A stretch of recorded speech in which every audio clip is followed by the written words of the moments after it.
The Agriculture Department wants to end a loophole that allows people who own luxury cars like Ferraris or Lamborghinis to also qualify for food stamps. Yeah, Connor Hansen, Connor on Capitol Hill. Connor, I take it there's a plan to fix this, right?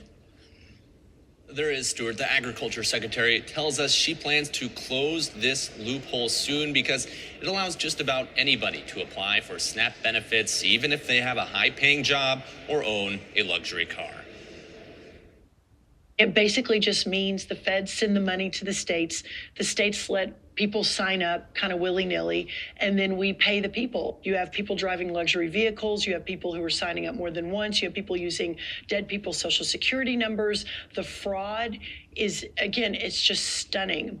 So there's this loophole that allows people with tens of thousands, if not hundreds and millions, maybe even, of assets to essentially get these SNAP food benefits that are meant for people who are essentially at the poverty line or below. Here's a list of the luxury cars that is shown later in this video. We'll get to that.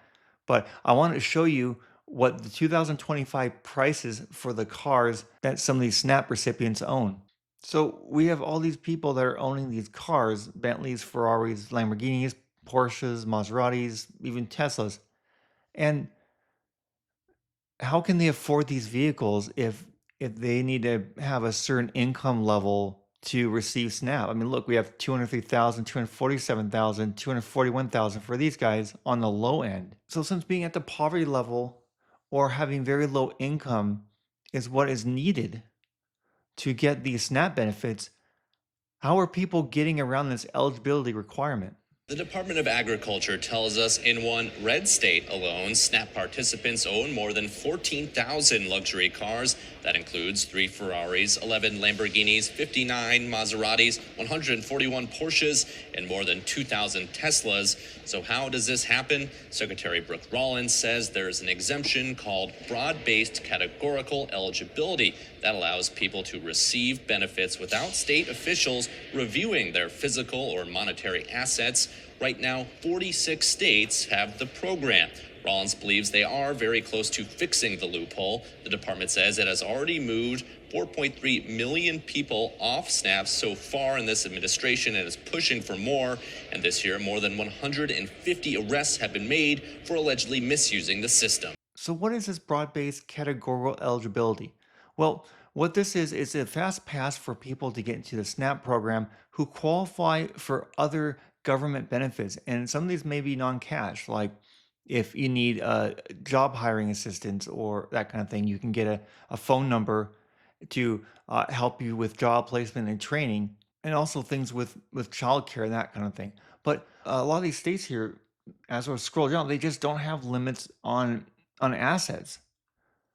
So as you can see, a lot of these states don't. A lot of them are red states. We got some blue in here, but look at all the ones. Most of these states don't have limits on assets. So what does that say?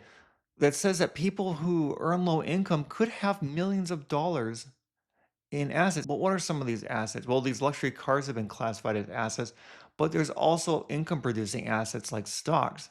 And while you can get maybe $20,000, $30,000 in dividends, and that's your only income, those $20,000 to $30,000 in dividends could come from a stock portfolio that's worth in the millions, depending on what dividend yield they produce. And that's the problem.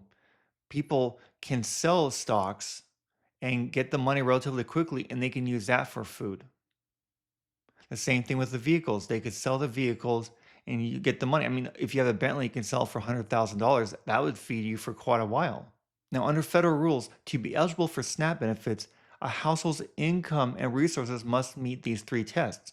Now, for the gross monthly income, a family generally must be at or below 130% of the poverty line.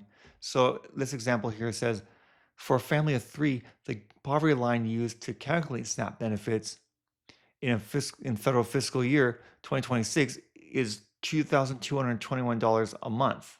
And right here, the net income or household income before the deductions are applied must be at or below the poverty line as is shown up here. So you don't really have to make much to get SNAP benefits. And like I said, with receiving dividends from your stock portfolio, you can have like a $2 million stock portfolio. And depending on the the percentage that it pays in dividends, you might only get 20, 30,000 in dividends. But like I said, you have $1 million+ that you can use to, you can sell a stock and use that money for food. So it really is a dangerous loophole because what it's doing, it is taking money from that SNAP bucket that's meant to give out, that's meant for needy people, and it's given to people who have other means of getting money to pay for food. SNAP benefits needs to be reserved for people who can't work, who are disabled, who have fallen on hard times. Owning a Lamborghini and driving into the grocery store with your Snap card is not what I would consider a hard time. Having $1 million stock portfolio is not what I consider falling on hard times. But let me know what you guys think about all this in the comments below. I'd love to hear from you. Thanks for watching, and I'll see you in the next one.